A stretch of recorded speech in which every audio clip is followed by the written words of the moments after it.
बिस्मिल्लाहिर्रहमानिर्रहीम, अस्सलाम वालेकुम। जियो न्यूज़ पर आप देख रहे हैं आपस की बात और मैं हूं मुनीफ फारूक। अपोजिशन जमातें एक मरतबा फिर हुकूमत के खिलाफ इकट्ठी होने जा रही हैं।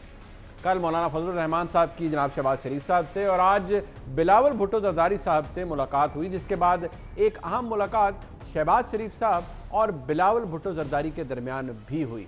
बज़ाहिर ईद के बाद अपोजिशन की APC का एक ही एजेंडा होगा कि हुकूमत को कैसे घर भेजना है। ये हुकूमत नाकाम हो चुकी, अब इससे जान छुड़ाना वक्त की अव्वलीन ज़रूरत है और हम अपने मौके पे कायम हैं। इस हुकूमत को जाना होगा, डरना की ज़रूरत ही नहीं होगा। आधा रास्ता में हम पहुंचेंगे, इमरान खान का हुकूमत गिर जाएगी। लेकिन ये पहला मौका नहीं, इससे पहले भी मौलाना साहब की जानिब से ऐसी कोशिशें हो चुकी हैं। गुज़िश्ता बरस अक्टूबर में मौलाना साहब ने PTI की हुकूमत के खिलाफ धरना दिया, जो मुस्लिम लीग नून और पीपल्स पार्टी का साथ न देने की वजह से तकरीबन नाकाम हो गया।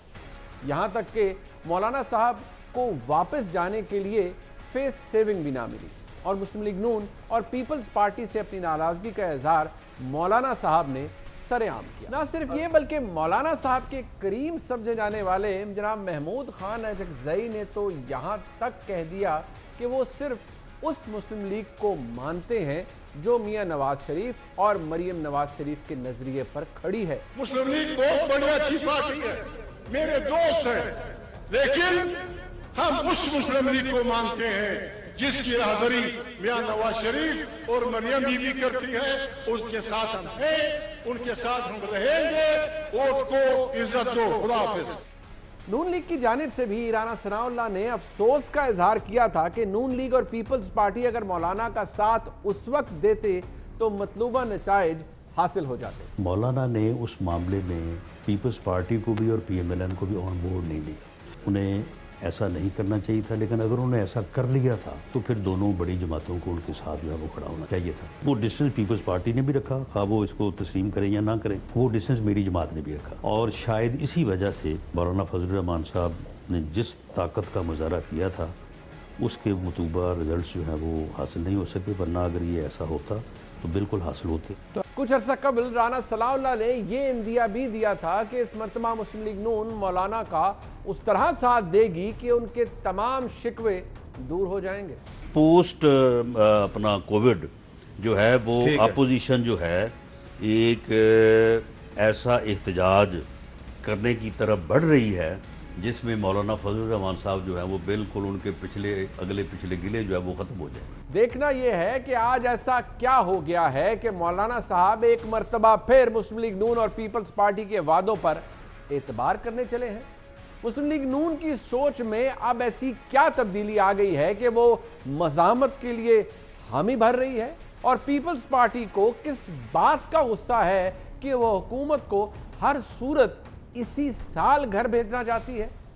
बिलावल भुट्टो जरदारी ने कहा है कि इमरान खान को घर भेजने के लिए पाकिस्तान के अवाम एक पेज पर हैं। सारे पाकिस्तान में जो अपोजिशन जमातें हैं, पाकिस्तान के जो अवाम हैं, हम सारे के सारे एक पेज पे हैं कि हमें इस सिलेक्टेड को निकालना पड़ेगा। लेकिन क्या अपोजिशन खुद भी एक पेज पर है? क्योंकि मियां नवाज शरीफ साहब और जनाब आसिफ जरदारी शफाफ और नए इंतखाबात से कम मानते नहीं। बिलावल भुट्टो साहब और जनाब शहबाज शरीफ इन हाउस तब्दीली के लिए तैयार हैं। मरियम नवाज शरीफ साहिबा क्या चाहती हैं, इसका इल्म तो शायद उन्हीं को है और मौलाना साहब तो शायद हुकूमत की छुट्टी कराने के लिए हर तरीकाकार अपनाने और हर हद तक जाने के लिए तैयार लगते हैं। ऑपोजिशन सड़कों पर आए या पार्लियामेंट में एहतजाज का फैसला करे, इस बार भी नाकामी की सूरत में हुकूमत के ही हाथ मजबूत होंगे और ऑपोजिशन का बयानिया एक मजाक बनकर रह जाएगा। तो ये तजिया करने की ज़रूरत है, जानने की ज़रूरत है कि इन सारी मुलाकातों के बाद क्या हमारे मुल्क के अंदर इस काबिल हो पाएगी कि वो इस हुकूमत को कुछ बिगाड़ सके। साथ ही साथ ये कि जितना कुछ भी इस हुकूमत के अंदर किया गया है पिछले 2 सालों में, रिपोर्ट्स आई हैं, नोटिस लिए गए हैं, चाहे वो आटा हो, चीनी हो, एनर्जी हो, पेट्रोलियम हो, कोई असर पड़ा है उनका। और ये कि लोगों को 2 साल के बाद क्या डिलीवरी मिली है और ये कि जिस एहतसाब का नारा लगाया जा रहा है क्या वो वाक़तन अक्रॉस द बोर्ड है या नहीं, ये जानने के लिए हम चलेंगे। मेरे साथ मौजूद हैं जनाब काशिफ अब्बासी साहब, किसी तारुफ के मोहताज नहीं, मुल्क के मुमताज़ जर्नलिस्ट हैं। काशिफ साहब बहुत शुक्रिया आपका। जनाब मोहम्मद मालिक साहब मुमताज़ जर्नलिस्ट हैं पाकिस्तान के, बहुत शुक्रिया मालिक साहब आपका। और जनाब इरशाद भट्टी साहब हर दिल अजीज़, किसी तारुफ के मोहताज नहीं, भट्टी साहब आपका भी बहुत शुक्रिया। काशिफ भाई साहब, सिंस ये अपोजिशन की मेल मुलाकातें ये आजकल ज़रा ज़्यादा है और आज के दिन में ही एज वी स्पीक बहुत सी मुलाकातें हुई हैं, तो ज़रा आपसे आगाज़ कर लूँ। ये मैं भी कुछ देर पहले देख रहा था, कोई ये टारगेट कर रहा है कि हुकूमत के इत्तेहादी को तोड़ें, कोई ये कह रहा है कि जो सीढ़ी लगी हुई है उसको झंझोड़ें। तो पहले मैंने ये दस दो कि हुकूमत का कुछ कोई बिगाड़ सकता है या नहीं, ये this is beyond People's Party and Muslim League Noon. देखिए, अभी पिछले 10-12 साल में एक चीज़ तो साबित हुई है, वो ये कि धरनों और इस तरह की चीज़ों से हुकूमतें नहीं गिरी हैं। और आपको याद होगा जो एपीसी धरना दे रही थी, जो मौलाना साहब का धरना था, उसमें शहबाज साहब ने भी ये कहा था, देखें जी अब तो ये नहीं गिरती हुकूमतें और हुकूमत मज़ीद मजबूत हो जाती है। लेकिन आज की एपीसी, आज की जो मुलाकात थी, जो बिलावल साहब की और शहबाज साहब की प्रेस कॉन्फ्रेंस थी, अब आप उसमें इस जुमले के ऊपर ज़रा गौर कीजिएगा, जब बिलावल साहब ने कहा अब शहबाज शरीफ साहब सेहतयाब हो चुके हैं और हमें लीड करेंगे, यानी वो ये पक्का कर रहे थे कि सर हुण तुसी सेहतयाब हो गए हो जी, ऐस तो पीछे नहीं हट सकते और लीड तुसी करोगे क्योंकि आप बीमारी का बहाना नहीं बना सकेंगे आप, क्योंकि अब आप सेहतयाब हो गए। यानी मुझे ये लगता है कि अब भी आप पीपल्स पार्टी से बात करें, नून से बात करें, दोनों एक दूसरे पर अभी भी ट्रस्ट नहीं करते। दोनों का पार्टी ये कहती है कि कहीं ना कहीं अपना फायदा लेके बीच में से निकल जाएंगे। लेकिन चले हम इस चीज को वक्ती तौर पर ये मान भी लें कि सारी ऑपोजिशन इकट्ठी हो जाएगी। आज भी मैं सबसे पूछा था, मैं कहा तरीका बताएं, किसी ने कहा जी इत्तेहादी छोड़ के चला जाएगा। यानी अगर इत्तेहादी ने छोड़ के जाना तो आपको एपीसी क्यों करनी है भाई? बिल्कुल, क्योंकि फिर तो इत्तेहादियों पे काम करें। अगर जिस दिन इत्तेहादी चला गया, किसी धरने, किसी लॉन्ग मार्च, किसी चीज की जरूरत नहीं होनी, हुकूमत के पास नंबर्स खत्म हो जाएंगे। ठीक हो गया। अगर सीढ़ी से आपकी बातचीत चल रही है तो सीढ़ी से बात कर लें। अगर सीढ़ी पीछे से हट गई, इत्तेहादी खुद ब खुद छोड़ के चले जाएंगे, हुकूमत खुद ब खुद गिर जाएगी, उसको भी आपको जरूरत नहीं पड़नी। लेकिन वो कोई तरीका अभी तक ऐसा है नहीं कि सिर्फ जलसे जुलूस शुरू करेंगे और वजीर आजम एक दिन आएगा इनके पास, कहेगा ये पकड़ने वाने वजीर आजम की चाबी, मैं घर जा रहा हूं, आप जाने, इलेक्शन जाने, हुकूमत जाने, ऐसा तो होना नहीं है। जब तक आप ऐसा रास्ता मुझे नहीं नजर आ रहा जिससे हुकूमत गिर सकती हो, प्रेशर बहुत डालेंगे। हुकूमत खुद इनको बड़े मौके दे रही है, पॉपुलैरिटी हुकूमत की लो स्टेप पे है, अनपॉपुलर हो रही है हुकूमत, बिकॉज हुकूमत कहती है अनपॉपुलर फैसले हैं। लेकिन गरीब आदमी या इस मुल्क का जो भी आदमी होगा वो ये देखेगा कि मेरी जेब में पैसे कितने आ रहे हैं, मेरा बिजनेस फ्लरिश कर रहा है, मेरा काम चल रहा है या नहीं चल रहा है। इस बुनियाद पे हुकूमत अगर अनपॉपुलर होगी, ऑपोजिशन की आवाज में वजन तो बढ़ रहा है आहिस्ता आहिस्ता, ठीक है, लेकिन हुकूमत गिराने का कोई रास्ता अब भी, दो चीजें, एक क्या ऑपोजिशन इकट्ठी हो जाएगी, अगर हो भी गई तो हुकूमत गिराना फिर भी बहुत मुश्किल काम है, जो अब तक नहीं हुआ। मुझे मुश्किल लग रहा है कि ये इकट्ठे होकर हुकूमत गिरा देंगे, ठीक है, क्योंकि वो रास्ता क्या, धरने से हुकूमत नहीं गिरती, ले धरनों के अलावा क्या करेंगे, मेरी समझ में इस वक्त ये नहीं आ रहा। How will they achieve? बड़ा दिलचस्प है काशिफ साहब, आपने अभी ये जिस वो जॉइंट प्रेस कॉन्फ्रेंस कह लें या प्रेस टॉक थी मुलाकात के बाद बिलावल साहब की, शहबाज साहब की, अच्छा जिस क्लिप का आप कह रहे हैं, मैं वो क्लिप दिखाना भी चाहता हूँ, वाकई बड़ा इंस्ट्रक्टिव है, जरा हमारे व्यूअर्स सुन ले, और उसमें बड़ी एक मजाक का आंसर भी है, जरा सुन ले उसमें हुआ क्या है एक्चुअली, फिर मैं मालिक साहब से और भट्टी साहब से पूछ। जब शहबाज शरीफ साहब खुद कोविड पेशेंट अपनी अंडरलाइंग कंडीशंस के बावजूद तब मेरे साथ राब्ता में था, ऑन द फोन राब्ता में था, मौलाना साहब के साथ राब्ते में थे, और हम अपोजिशन का काम तब भी चला रहे थे। अब शहबाज शरीफ साहब आपके सामने है, सेहतयाब हो गया है, हमारा इनकलाब को लीड करने के लिए तैयार है, और आप देख लेंगे। मगर मैंने कहा कि जो जवां कंधे हैं जिम्मेदारी मैं इनको दूंगा, वो तो हम उठाने को तैयार। इस क्लिप को देखने के बाद मालिक साहब, वो पंजाबी कहते हैं ना, खा पुत्र बतेरे ही, या जहाँ तीये रावी ना को आवी के ना को जावी, मतलब एक तरफ वो कह रहे हैं कि भाई मैं ये शहबाज शरीफ साहब हमारी रेवोल्यूशन को लीड करेंगे, साथ ही शहबाज साहब कह रहे हैं नहीं मैं जिम्मेदारी जवान कंधों पर डालना चाहूंगा। तो मालिक साहब फिर ये तो ना वाली बात हुई ना, फिर ना ही समझे को ऑपोजिशन के पल्ले तो कुछ नहीं है। फिर मुझे देखें दो फर्क है। पहली बात यह कि ऑब्जेक्टिव क्या है, दोनों चाहते हैं कि इमरान खान जाए, लेकिन पीपल्स पार्टी चाहती है इमरान चले जाए, नया इलेक्शन ना हो, क्योंकि उनका सिनेरियो क्या है, अगर नया इलेक्शन भी होता है तो पीपल्स पार्टी की बेस्ट केस सिनेरियो ये है कि वो सिंध वापस जीत ले। सिंध तो पहले ही उनके पास है, तो उनका कुछ नेगेटिव हो सकता है, फायदा इससे ज्यादा नहीं हो सकता। जो PMLN है ये चाहती है इमरान खान जाए, लेकिन ये बेसिकली चाहते ये भी है कि निज़ाम भी जाए, निज़ाम जाए, ब्रेक लगे, चाहे नेशनल गवर्नमेंट बने, जो भी आए, लेकिन निज़ाम इन द प्रेजेंट फॉर्म हट जाए, ताकि 6-8 माह बाद, साल बाद जब इलेक्शन हो तो जो फील का फैक्टर पुराना था उसकी बेसिस पे इलेक्शन स्वीप करें और पंजाब में वाकई बड़ी स्ट्रॉन्ग पोजीशन में होंगे। ठीक, ऑब्जेक्टिव इमरान वो दायरे के अंदर रह के लड़ना चाहते हैं, ये चाहते हैं कि दायरे की लकीर खत्म हो जाए। ये तो है बेसिक इनका डिफरेंस दोनों का। फिर दोनों की डोर जो उसकी डिप्लोमेसी है विद पावर्स दैट भी दोनों की ज्यादा चल रही है। वो अपने रवाबित में है, ये अपने रवाबित में है। जाहिर है ये क्विट प्रो को पर ये भी कुछ ऑफर करेंगे, वो भी ऑफर करेंगे। अपोजिशन के हाथ में आप बात पूछते थे क्या है, अपोजिशन के पास दो चीजें, एक गवर्नमेंट की अपनी performance, rather lack of performance, Punjab का जम बढ़ती हुई महंगाई, अभी बहुत बड़ा आटा स्टैंडर्ड है वो आना है, क्राइसिस आना है, चीनी का क्राइसिस आना है, महंगाई बहुत ज्यादा हो गई है। और अब एक गवर्नमेंट में रीडिंग बड़ी अंडरस्टैंडिंग आ गई है, जो पार ब्रोकर्स भी है, सब कुछ उनको कन्विंस कर दिया गया है कि NFC अगर रिवाइज नहीं होगा तो ये मुल्क किसी भी तरह करंट शॉर्ट टर्म में फाइनेंशियल होल में से नहीं निकल सकता। तो NFC उनको सिल्वर बुलेट बता दिया गया, कन्विंस कर दिया गया। अगर ये टीम पहले चेंज हो जाती 2-4 महीने पहले गवर्नर स्टेट बैंक और एडवाइजर वगैरह, तो शायद हालात बेहतर होंगे। लेकिन यहाँ तो हम देख रहे हैं अब वो एक और एक्स फाइनेंस सेक्रेटरी को इन्होंने वकार मसूद साहब को दोबारा इंटैक्ट कर लिया। तो पुरानी वाइन डाली जा रही, नई बोतलों में तब्दीली कहाँ से आनी। एनीवे एक चिप बार्गेनिंग चिप NFC की NFC के ऊपर कपल्ड विद जो दूसरी एक दो चीजें ये करेंगे। मेरा ख्याल है नैब कोई बड़ा नहीं है बार्गेनिंग चिप, क्योंकि नैब के अंदर पावर्स दैट भी या गवर्नमेंट का कोई उसमें इंटरेस्ट नहीं है। So NAB is not a bargaining chip. Bargaining FATF वाली चीजें भी जेल नहीं करती। आज मैं तकरीर सुन रहा था शाह महमूद साहब की, उन्होंने कहा जी फैटफ ने कहा है आप ये मनी लॉन्ड्रिंग ये करें। फैटफ ने ये कहा है कि कानून साजी में मनी लॉन्ड्रिंग और चीजों को करें। फैटफ ने ये नहीं कहा आपको कि आप नैब को ये पावर दें, आप FIA को ना दें, या आप किसी लॉ किसी और एजेंसी को ना दें। सो वो लॉज में पहले भी चीजें हैं।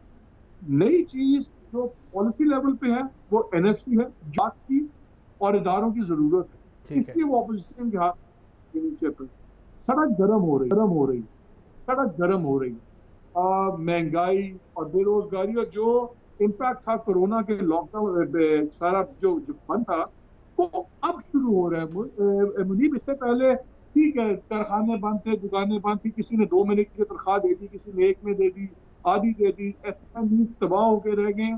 अब उसका कंपाउंड इम्पैक्ट आएगा।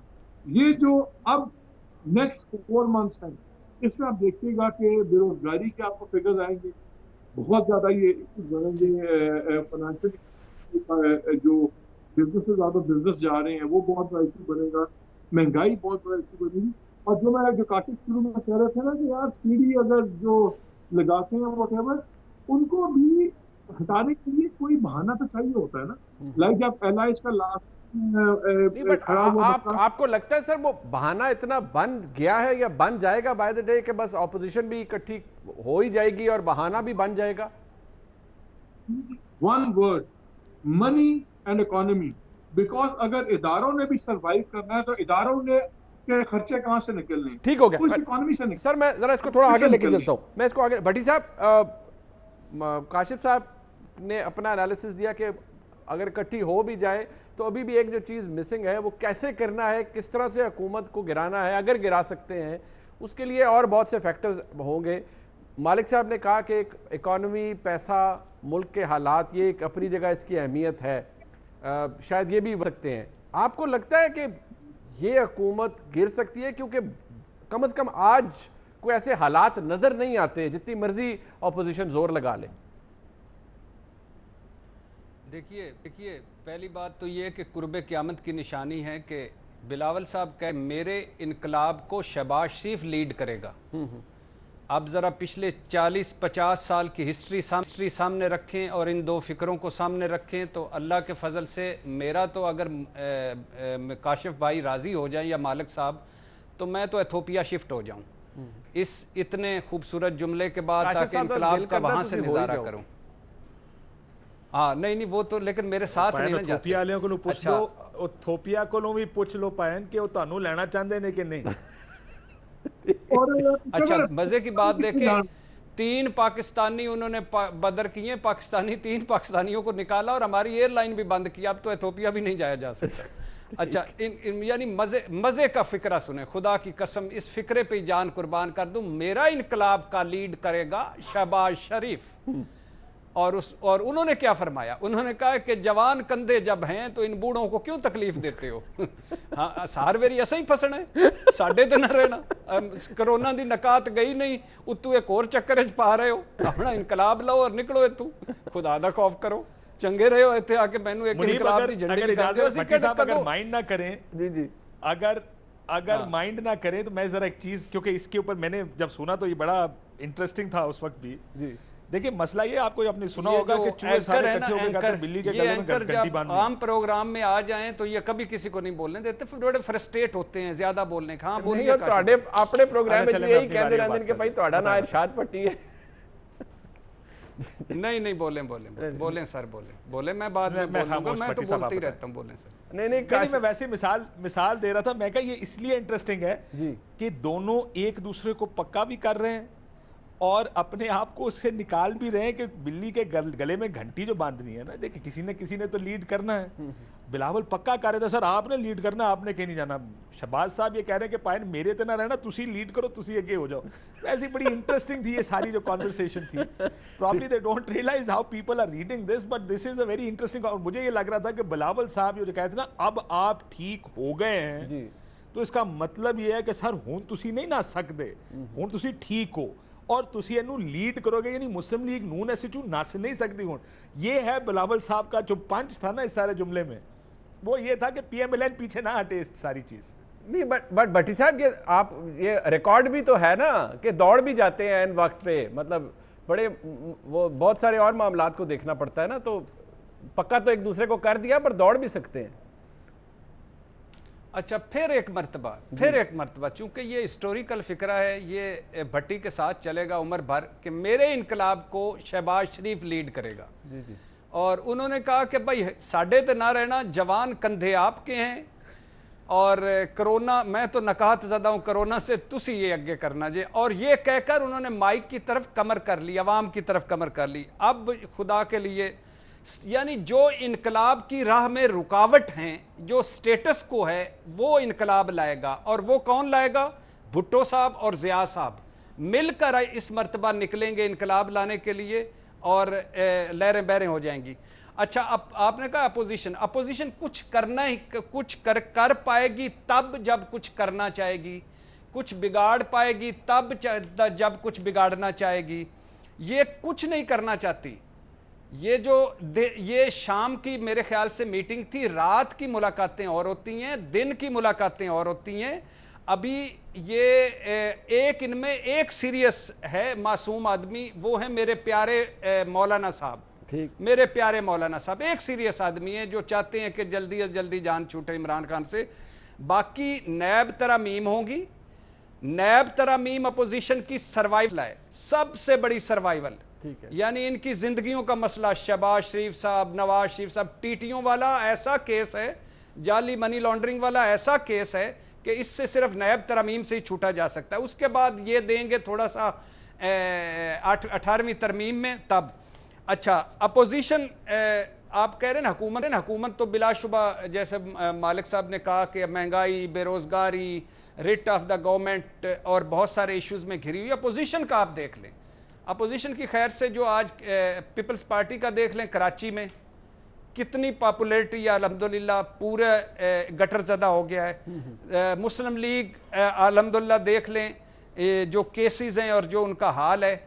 और फिर याद रखें ये बी टीम है, ये जो दोनों खड़े हुए थे ये सारी बी टीम है, ए टीम खामोश है। जब होता है ना बंदा सेमीफाइनल के लिए क्वालिफाई कर जाता है तो उससे पहले फिर 1-2 मैच होते हैं पूल मैच, तो उसमें फिर वो बी टीम खिलाते हैं कि चलो ये भी, इनकी भी प्रैक्टिस हो जाए। असल जब मैच होगा उस वक्त ये लोग नहीं होंगे, ठीक है, उस वक्त जो खामोश हैं, क्वारंटीन में हैं, बाहर और अंदर, वो होंगे। बड़ी साहब जान की अमान पाके मैं ब्रेक ले लूं सर, मैं जरा जान की अमान पाके मैं ब्रेक ले लूं, मैं वापस आऊंगा तो जरा मालिक साहब से और भट्टी साहब से हम मजीद मामलात भी पूछेंगे। हुकूमत का क्लेम है कि सबसे ट्रांसपेरेंट हुकूमत हमारी है और हमारे मामलात बहुत अच्छे हैं। एक ब्रेक का उस पर बात होगी, बस साथ रहिए।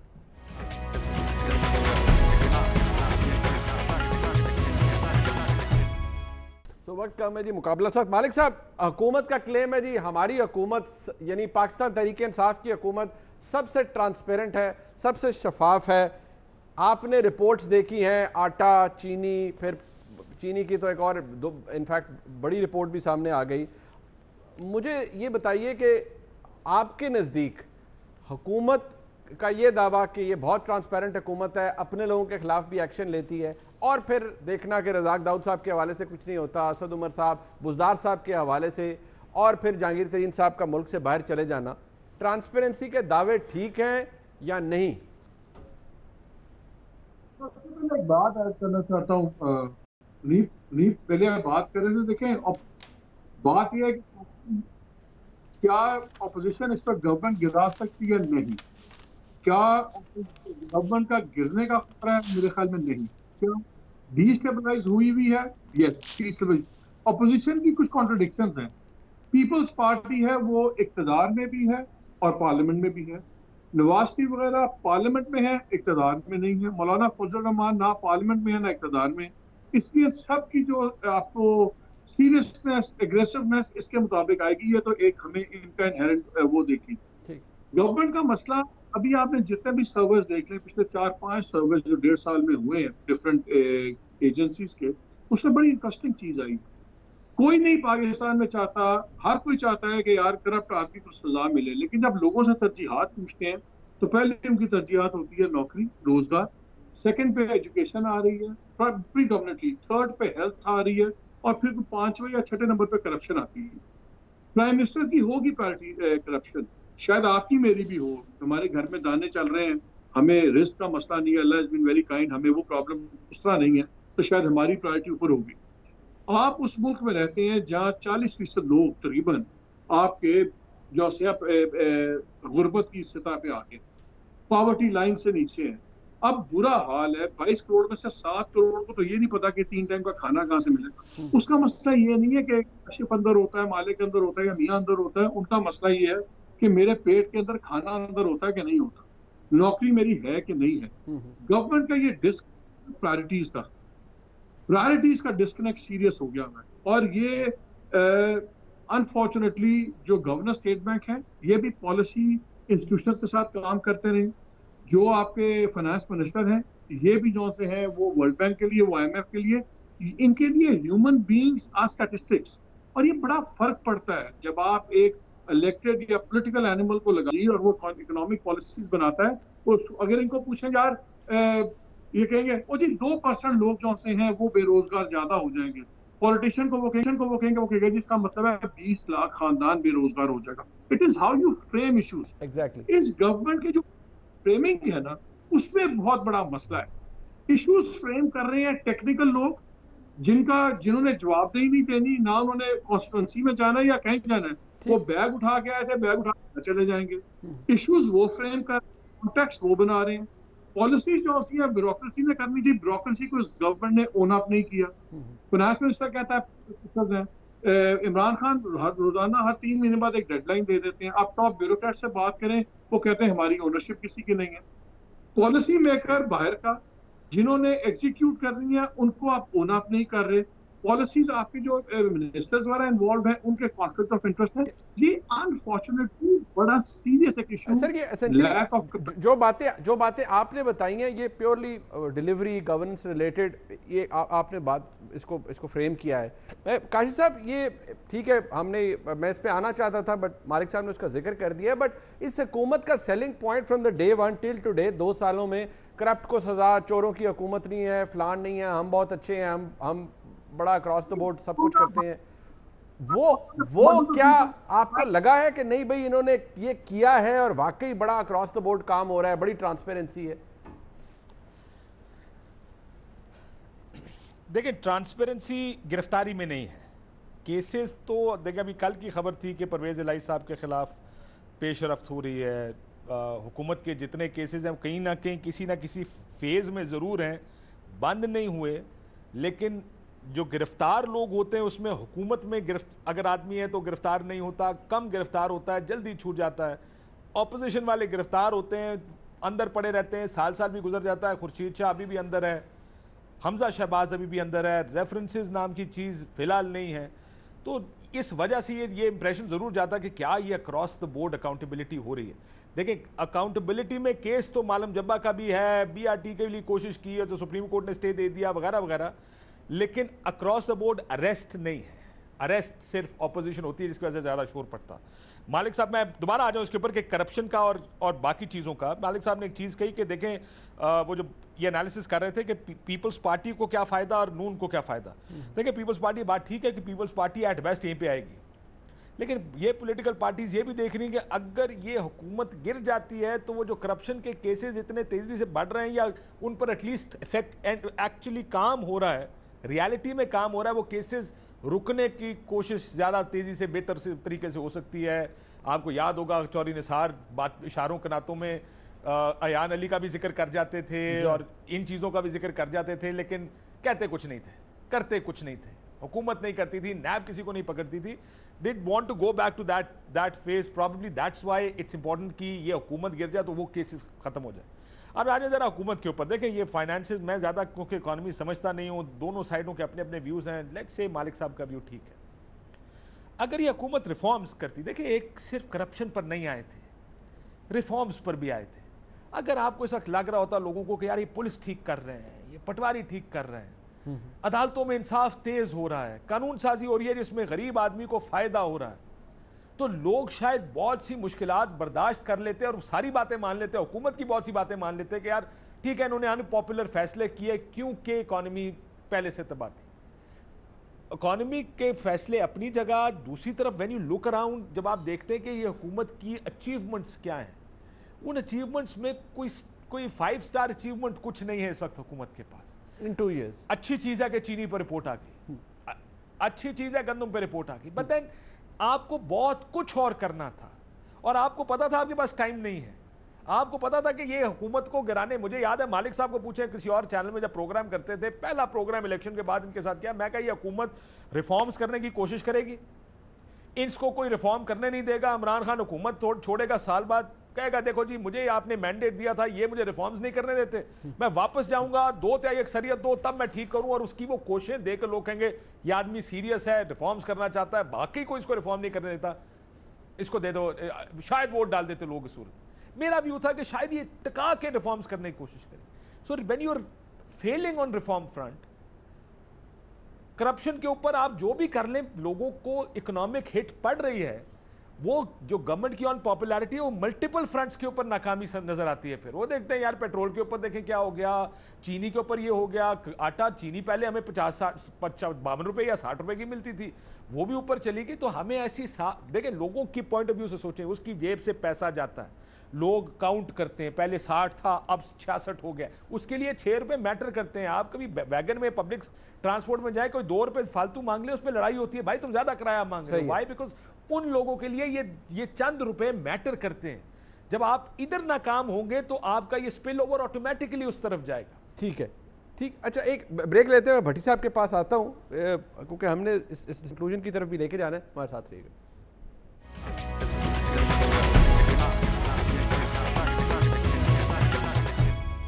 भट्टी साहब, हुकूमती दावे वो अपनी जगह, शुरू के वादे अपनी जगह, पर 2 साल के बाद एहतसाब बड़ा कमाल का हो गया, क्रॉस द बोर्ड हो गया, डिलीवरी बड़ी कमाल हो गई, हमने रिफॉर्म्स जिनका काशिफ साहब जिक्र कर रहे थे पता नहीं कितने कर सके। क्या समझ आता है लोगों को 2 साल के बाद कि अगले 3 साल कैसे होंगे इस हुकूमत के? देखिए, पहले एक पिछले सवाल के एक जुमले में कि हुकूमत हो या अपोजिशन, मुझे एक बात की समझ नहीं आई कि हर चीज़ किसी कायदे पर होती है, किसी असूल पर होती है, किसी मंतक पर होती है, कोई रत्ती भर इखलाकियात नामी कोई चीज़ होती है। इन्हें कोई शर्म हया नहीं आती, कल कहाँ खड़े होते हैं, क्या कह रहे हैं, आज कहाँ खड़े हैं, क्या कह रहे हैं, कल कहाँ खड़े होंगे, क्या कह रहे हैं। हुकूमत हो या अपोजिशन, खुदा का इनको खौफ नहीं आता कि कल यानी किधर कातिल मकतूल, आग पानी, धूप छाँव, मशरक मगरब मिला के खड़े हो जाते हैं और बेवकूफ़ बनाना शुरू कर देते हैं। और यानी आज बिलावल को कराची में होना चाहिए था, जो पूरा कराची गटर ज़दा हो गया है, बिलावल को वहाँ बैठे होना चाहिए था। वो इधर आके मुनाजरे कर रहे हैं और करना चाहिए। हर साल बारिश होती है, हर साल डूब जाती है दुनिया, हर साल लोग मर जाते हैं और इनको कोई खौफ खुदा नहीं होता। दूसरी बात यह कि बात हुई केसेस ख़त्म करने की, अल्लाह के फजल से शॉर्टकट निकाला जा चुका है। ये आप बस थोड़ा देर और करें, हाउस ऑफ शरीफ छूट जाएगा, पीपल्स जरदारी साहब एंड कंपनी छूट जाएगी, सारे जो तरीके इंसाफ के आज जिन्होंने फंसना था वो छूट जाएंगे और जिन्होंने इस हुकूमत के बाद फंसना है वो भी छूट जाएंगे। इस तरह के नैब कवानीन बन रहे हैं या इस तरह का सारा कुछ हो रहा है कि ये आज के डाकू कल के डाकू, आज के चोर कल के चोर, आज के मुबैना मुलजम कल के मुलजम, आज के सारे सब एक हो जाएंगे। नंबर 2। नंबर 3, या आप देखिए कि ये जो वैगन का किराया, ये जो आटा महंगा, ये जो सब्जी, ये जो दाल, अल्लाह के फजल से मुझे नहीं लगता कि इस हुकूमत में जो एक देखिए ना, फॉरेन पॉलिसी बहुत अच्छी हो गई। आपने बड़ा पुलवामा, अभिनंदन, बालाकोट, करतारपुर राहदारी कमाल कर दिया। ट्रंप, वाइट हाउस, अक़वाम मुत्तहिदा, मोदी का देश, सारा बहुत अच्छा हो गया। लेकिन कुछ ऐसी चीज़ें थीं जो इमरान खान साहब ने कहे, एहतसाब छोड़ दें, आपको पूरा हमारा मुल्क का एहतसाब इस नैब ने क्या करना था और इन बड़े लोगों का होना क्या था। आप पहले दिन से साथ बैठे नहीं, जैसे काशिफ साहब कह रहे थे कि मेन रिफॉर्म्स था, पुलिस पटवारी हो जाती तो वो भी छोड़ दें।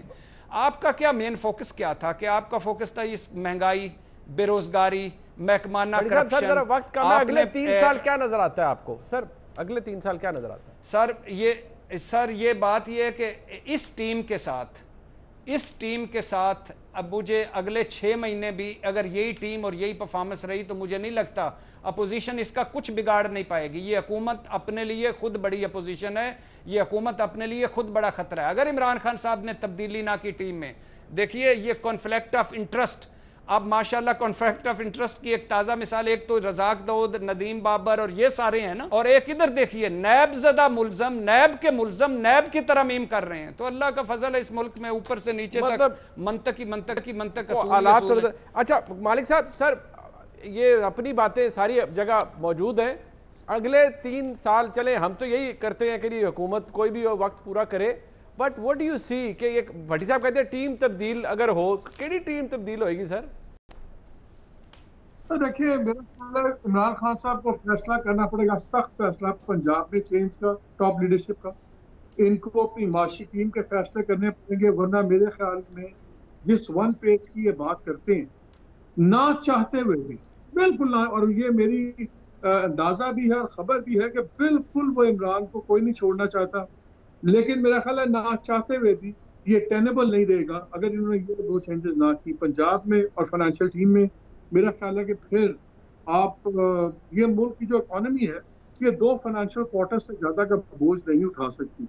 तो अगर ये अगले 6 माह में नहीं होता तो फिर शायद हमें अचानक पता लगे कि इलेक्शन कमीशन ने फॉरेन फंडिंग केस खोल लिया है और फिर कुछ हो गया। मियाँ साहब भी बड़े स्ट्रॉन्ग थे एक दिन, मुनीब, अचानक फिर वो केस अपार्टमेंट्स का हो गया। तो ये बड़ी they have a strong way of working.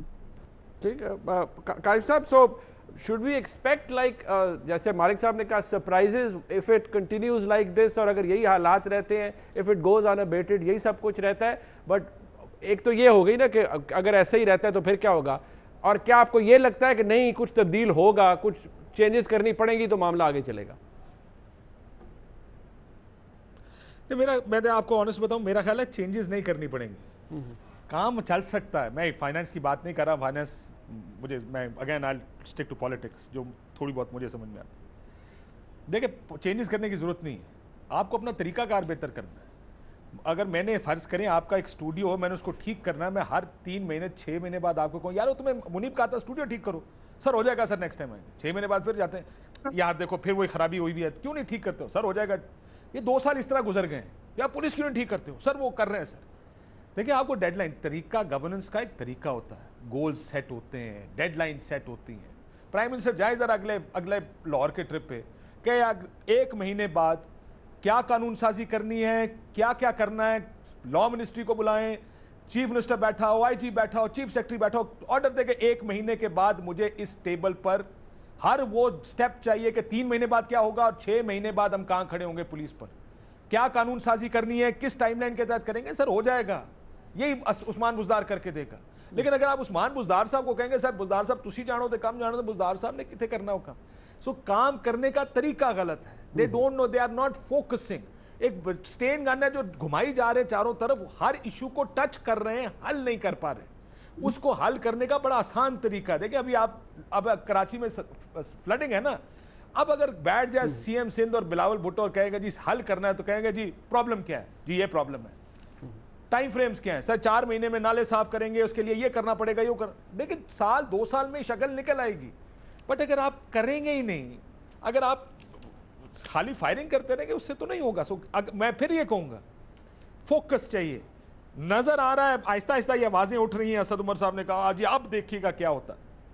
They also realise, PTI realises कि वो अनपॉपुलर है, उन्हें पता है कि गाली पड़ रही है सड़क पर, उन्हें पता है कुछ करना पड़ेगा, बट अगर वो ठीक मेथोडिकल तरीके से नहीं करेंगे तो कुछ नहीं होगा। ठीक ठीक ओके मालिक साहब आप कुछ कहना चाह रहे थे सर?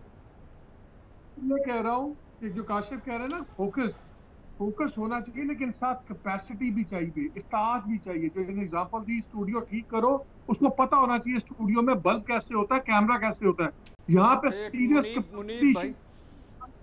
बड़ा पंजाब आप बाय डिफॉल्ट नहीं चला सकते कि 22 करोड़ का मुल्क इस तरह नहीं चलना, कैपेसिटी वाले लोग लाने पड़ेंगे आगे। ठीक, कैपेसिटी वाले लोग। भट्टी साहब ऐड कर ले सर, टाइम कम है, बिल्कुल खत्म हो गया। मैं बस सिर्फ ये कहना चाहता हूँ कि एक बर्तन हो जिसके नीचे उसका पैंदा ही कोई ना हो, तो आप ऊपर से जितना पानी डालते रहें, जितना कहते रहें, जितना करते रहें, फोकस कर लो, फोकस पानी पे कर लो, नीचे से पानी उसमें कुछ, ये कुछ बेपैंदे के बर्तन हैं, इनको बदलना पड़ेगा और वो कर रहे हैं ईद के बाद, आप देखिएगा। लेकिन ये है कि टीम, माशी टीम और जहाँ कॉन्फ्लिक्ट ऑफ इंटरेस्ट है वो, और पंजाब की टीम और केपीके के बहुत सारी तब्दीलियां करनी पड़ेंगी।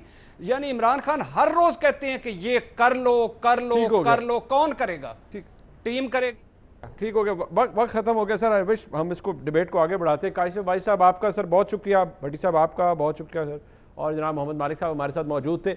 2 साल गुजर गए हैं, हर एक ने एवेल्यूएट की है। मैं चाहता था मुल्क के नामवर जर्नलिस्ट एवेल्यूएट करें ये 2 साल की परफॉर्मेंस ही नहीं, अपोजिशन का क्या हाल है, और आज जो मुलाकातें हुई और उन मुलाकातों के अंदर जो कुछ हुआ उसका अहवाल भी आपने जाना, उसके ऊपर तजिए सुना। प्रोग्राम का फीडबैक आपने देना है, देखने का बहुत शुक्रिया। खुदा हाफिज़।